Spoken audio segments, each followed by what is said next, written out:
عزت نہیں ہوگی مگر جہاد کے علاوہ۔ آج آ جاؤ جہاد کرو۔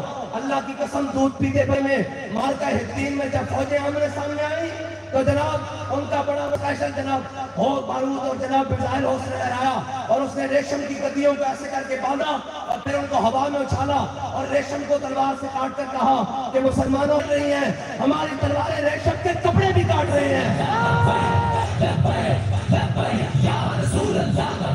اور پھر اللہ تعالیٰ سے بھیج دیے۔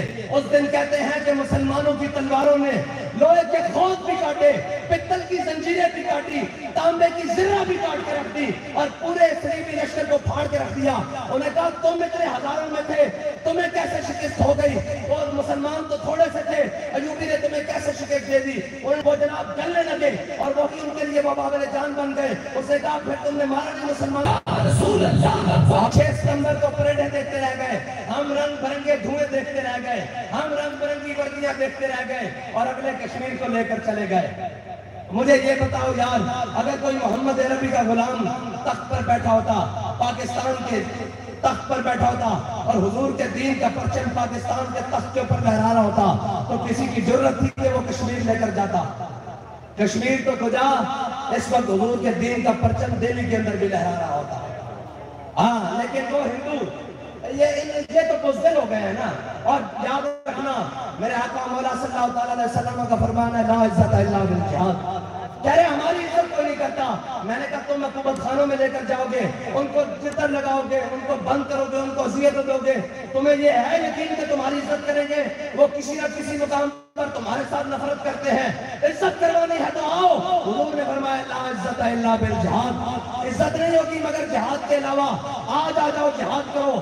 اللہ کی قسم دودھ پیتے بچے بھی تمہاری عزت کریں گے، سفید داڑھیوں والے بھی تمہاری عزت کریں گے، قوم کی بیٹیاں بھی تمہاری عزت کریں گی۔ لیکن عزت والے کام کرو نا۔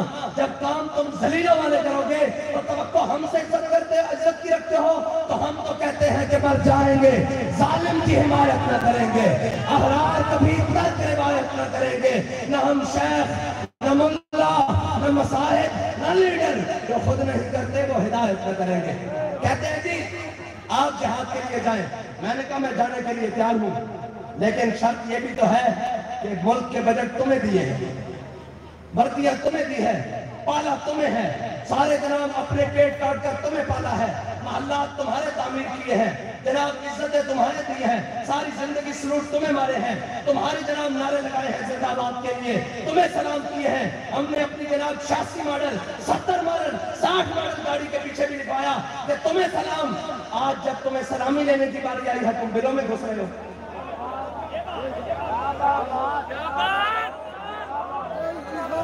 آج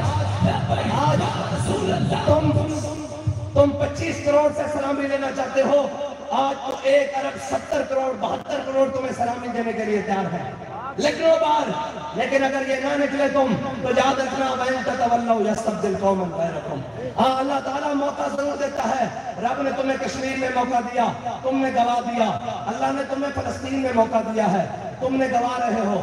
یاد رکھنا رب تمہیں تیسرا موقع نہیں دے گا، تمہیں تیسرا موقع نہیں دے گا۔ اور اگر تم یہ سمجھتے ہو کہ طاقتیں ہماری ہیں تو لو سن لو، طاقتیں تمہاری ہیں، خدا ہمارا ہے۔ بس اتنی سی بات ہے، خدا ہمارا ہے۔ اور انشاءاللہ حضور کا دین تخت پر آئے گا تو کوئی بات بنے گی۔ ہاں آج امت مسلمہ کہہ رہے ہیں سیاست کے لیے، میں نے کہا ہے سیاست کے لیے اور بڑے مقام ہیں۔ اگر سیاست کا شوق ہے تو تم بھی آ جاؤ، سیاست کے لیے ہی صحیح فلسطین کا نام لو۔ آج کھڑے ہو جاؤ اور کہو کہ ہم آج کے بعد کسی ایک فلسطینی کی طرف کسی نے آنکھ اٹھائی تو ہم اس کی آنکھیں نکال کے رکھ دیں گے، اس کو پھوڑ کے رکھ دیں گے۔ اور مذمت کی بات بابا جی کہا کرتے تھے مذمت تو ہم مسکینوں کا کام ہے، ہم فقیروں کا کام ہے، ہم بھی مذمت سے آگے نکل آئے ہیں۔ شاہ صاحب نے کہا ہے میں اپنی جناب پورے خاندان سمیت حاضر ہوں۔ ہم یہ کہہ رہے ہیں کہ ہم یہ پوری سب لوگ کہتے ہیں کہ لوگوں کے بچے مرواتے ہیں، میں نے کہا چھوڑ، لوگوں کے بچے نہیں بھیجیں گے، ہم یہ پہلے اسٹیج والے جائیں گے۔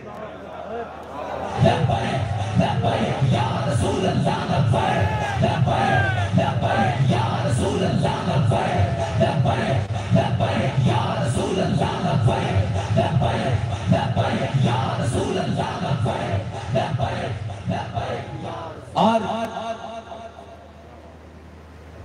اہلیان کشمیر کشمیر کبھی بھی قراردادوں سے پاس نہیں ہوگا، کبھی بھی قراردادیں پاس کرنے سے کشمیر فتح نہیں ہوگا۔ بابا کہہ گیا ہے کشمیر ہوگا حضور کے دین کے جہاد سے۔ ہاں، وہ جہاد رشیا کے لیے نہیں ہوگا، وہ جہاد امریکہ کے لیے نہیں ہوگا، وہ جہاد چائنا کے لیے نہیں ہوگا، وہ جہاد محمد عربی کے دین کے لیے ہوگا۔ اور اگر جہاد نہیں ہوگا تو پھر حضرت جناب سیدنا صدیق اکبر کا فرمان سن لو، فرمایا لا یدع قوم الجہاد فی سبیل اللہ الا خذلهم اللہ بالذل، فرمایا جو قوم جہاد چھوڑ دے گی اللہ اس پر ذلت مسلط کر دے گا۔ آج دیکھو کہتے ہیں ہم جنگ چھیڑتے ہیں، جنگ مسئلے کا حل نہیں۔ میں نے کہا امریکہ پچھلے 150-200 سال سے جنگ کر رہا ہے، وہ مضبوط ہو رہا ہے۔ اسرائیل جب سے قیام میں آیا ہے آج تک جنگ کر رہا ہے، وہ مضبوط ہو رہا ہے۔ تم جنگ سے بھاگے ہو، پچھلے 200 سال سے پوری امت کو لڑ پڑ رہے ہیں۔ اگر آج امت عزت چاہتی ہے تو حضور کے دین کے لیے جہاد شروع کر دے۔ اور آج اگر جہاد ہو تو اللہ کی قسم کارڈیالوجی میں جو سسکتا ہوا مریض جناب جان دے رہا ہے وہ بھی اٹھ کر حضور کے دین کے لیے کھڑا ہو جائے گا۔ آج جو کشمیر کے اسپتالوں کے اندر جو سسک کے موت مر رہے ہیں، مر جانا ہے یار، مر جانا ہے۔ اور مر کیا ہے، لیکن سارے مر گئے ہیں اور مر جانا ہے، کل من علیہا فان ہے، لیکن عزت کا مرنا اور ہے۔ ہاں، آواز سلطان کے خزینوں سے مر تو جناب میر جعفر اور میر ہیں، مر تو بڑے بڑے نام جناب سردار اور نواب بھی گئے ہیں، لیکن ٹیپو بھی مرا ہے۔ آج تک اس کی موت کو یاد کیا جاتا ہے۔ اور جناب میں اپنے قوم کے سربراہان سے کہتا ہوں، لیڈر ہوتے ہی وہ ہیں، سربراہان ہوتے ہی وہ ہیں جو سخت فیصلے کرتے ہیں۔ کیا امام علی مقام تو نہیں پتا کہ میرے دودھ بچے پیتے بچے بھی یہ بھی شہید کر دیں گے، لیکن سردار قوم کا بڑا اور امام ہوتا ہی وہ ہے جو سخت سے سخت فیصلہ کرتا ہے۔ امام علی اصغر جوان ہو کر پھر بوڑھے ہو کر دنیا سے چلے جاتے تو امام وہ نہیں ہو سکتے تھے۔ اگر کوئی پوچھے گا دودھ پیتا بچہ امام کون ہے تو کہا جائے گا جو کربلا میں حلق میں تیر کھائے وہ دودھ پیتا ہے۔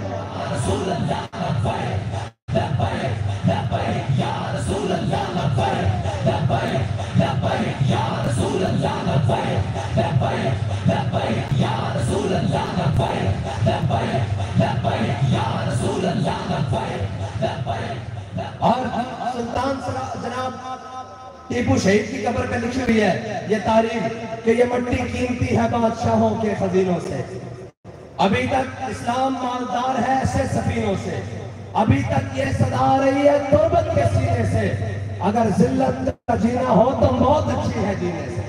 بس اللہ تعالیٰ ہمیں کوئی صلاح الدین ایوبی کا جانشین عطا فرمائے اور ایسا بزدل نہ دے جو غیروں کے دو معراج پیارے اور غیروں کے دو میزائل دیکھ کر کہیں کہ وہ ہم سے اصلے میں زیادہ ہیں، اور اصلے میں کبھی زیادہ نہیں ہوتے۔ یاد رکھنا نہ اصلوں سے جنگیں لڑی جاتی ہیں، نہ جناب وسائل سے جنگیں لڑی جاتی ہیں، نہ تعداد سے، جنگیں جذبوں سے لڑی جاتی ہیں۔ ہاں، اور جنگیں جیتی جاتی ہیں۔ جب صلاح الدین ایوبی اور صلیبیوں کے آخری مارکے میں مارکہ حطین میں جب فوجیں آمنے سامنے آئی تو جناب ان کا بڑا بڑا جرنیل وہ باہر نکلا اور اس نے جناب مسلمانوں کے اوپر ہیبت طاری کرنے کے لیے اپنی تلوار لہرائی، بڑی اسپیشل تلوار جیسے آج کا بڑا اسپیشل جناب ہو بارود اور جناب میزائل ہو اس نے لہرایا، اور اس نے ریشم کی گدیوں کو ایسے کر کے باندھا اور پھر ان کو ہوا میں اچھالا اور ریشم کو تلوار سے کاٹ کر کہا کہ مسلمانوں خیال سے ہمارے سامنے آنا، آج ہماری تلواریں ریشم کاٹنے کے لیے آئی ہوئی ہیں۔ ریشم پتہ ہے جنگ میں پہننا جائز ہے اس لیے کہ ریشم پر تلوار نہیں چلتی۔ تو جناب حضرت صلاح الدین ایوبی نے دیکھا کہ مسلمانوں کے لشکر کو جب یہ مروب کر رہا ہے تو صلاح الدین ایوبی آگے آیا، اس نے ایسے کر کے ریشم کا کپڑا نکالا اور کپڑے کو ہوا میں لہرایا اور پہلی چھت میں کھڑے ہوئے مجاہد سے تلوار لے کر کپڑے کے ٹکڑے ٹکڑے کر دیے ہوا میں اور کہا کہ اے صلیبیوں ذرا خیال سے آنا، تمہاری تلواریں گدیاں کاٹ رہی ہیں، ہماری تلواریں ریشم کے کپڑے بھی کاٹ رہے ہیں۔ یا رسول اللہ لبیک لبیک لبیک یا رسول اللہ لبیک لبیک لبیک یا رسول اللہ لبیک۔ اور پھر اللہ تعالیٰ نے حطین کے مقام پر ایوبی کی مدد کیا کی، وہ تو ریشم کے کپڑوں تک رہا نا، تو اللہ نے فرشتے بھیج دیے۔ اس دن کہتے ہیں کہ مسلمانوں کی تلواروں نے لوہے کے کھوت بھی کاٹے، پتل کی زنجیریں بھی کاٹی، تانبے کی زرہ بھی کاٹ کے رکھ دی اور پورے صلیبی لشکر کو پھاڑ کے رکھ دیا۔ انہوں نے کہا تم اتنے ہزاروں میں تھے، تمہیں کیسے شکست ہو گئی؟ اور مسلمان تو تھوڑے سے تھے، ایوبی نے تمہیں کیسے شکست دے دی؟ انہوں نے کہا کہا ہم بھی بڑی ساز و سامان اور ہم بھی بڑا تیار کر کے گئے تھے، لیکن ہم بڑے لوہے پہن کے گئے تھے، ہم بڑی زنجیریں باندھ کے گئے تھے کہ ہم ہرا دیں گے۔ اللہ کی شان دیکھیں، موسم بھی جناب نارمل تھا، لیکن جب سورج چڑھا اور صلاح الدین ایوبی نے جنگ پھیر کر ان کا منہ سورج کی طرف کیا اور اللہ نے سورج کی اتنی حدت دی کہ وہ ٹکرے لگا اور ان کے جناب پہنے ہوئے لوہے اور خوت تھے وہ جناب جلنے لگے اور وہی ان کے لیے وبال جان بن گئے۔ اس نے کہا پھر تم نے مارا نہیں مسلمانوں کو؟ اس نے کہا ہم نے ہزاروں شہید کیے۔ اس نے کہا پھر فتح کیوں نہیں ہوئی؟ اس نے کہا ہمیں ایک بات کی سمجھ نہیں آئی۔ اس نے کہا ہوا کیا؟ اس نے کہا مسلمانوں کے بندے شہید ہو گئے، سب کی سبیں شہید ہو گئی۔ اس نے کہا پھر نعرہ تکبیر لگا، نعرہ رسالت لگا، مسلمان کے شہید فوجی بھی اٹھ کر تلواریں پکڑ کر ہم سے لڑنے لگ پڑے اور اللہ تعالیٰ نے مسلمانوں کو فتح عطا کر دی۔ یا رسول اللہ لبیک لبیک لبیک یا رسول اللہ لبیک لبیک لبیک یا رسول اللہ لبیک لبیک لبیک یا رسول اللہ لبیک لبیک لبیک یا رسول اللہ لبیک۔ صحابہ جی کہا کرتے تھے اگر بدر میں حضور لاٹھی عطا کریں تو وہ تلوار بن سکتی ہے، ڈنڈا عطا کریں تو وہ تلوار بن سکتی ہے۔ فرمایا اٹھو حضور کے دین کے لیے کام کرو، تم لے کر چلو اپنی دیسی بندوق، اگر وہاں جا کر وہ میزائل کی طرح کام نہ کرے تو ہمارا نام بدل گیا۔ لیکن عباد کہتا ہے کافر کی موت سے بھی لرزتا ہو جس کا دل، کہتا ہے کون اسے مسلمان کی موت پر۔ یہ قراردادیں، یہ سارا کچھ مذمتیں، یہ جناب جلوس، یہ اجلاس، یہ سارے روایتی ہیں، حضور کے دین کا حامل کوئی بھی نہیں۔ ہم جس کو سمجھتے تھے وہ ترکی والا بڑا مجاہد اسلام ہے، آپ نے دیکھ لیا کوئی بھی دین کے لیے نہیں ہے۔ اگر دین کے لیے کوئی اٹھا ہے تو اس کا نام صرف اور صرف امیر المجاہدین ہے، جس نے نہ غیروں کی ایڈ کی طرف دیکھا، نہ امریکہ جناب برطانیہ کی طرف دیکھا، اس نے دیکھا تو صرف اور صرف مدینہ طیبہ کی طرف دیکھا بس۔ اللہ تعالیٰ ہماری عسکری، سیاسی، مذہبی ساری قیادتوں کو نکال کر امریکہ، نیٹو اور جناب چائنا کی غلامی سے نکال کر اپنے حبیب کی غلامی عطا فرمائے۔ وآخر دعوانا تمام آزاد تشریف رکھے۔ اب جو ہے سرپرست اعلیٰ تحریک لبیک پاکستان، پیر طریقت مہتاب شریعت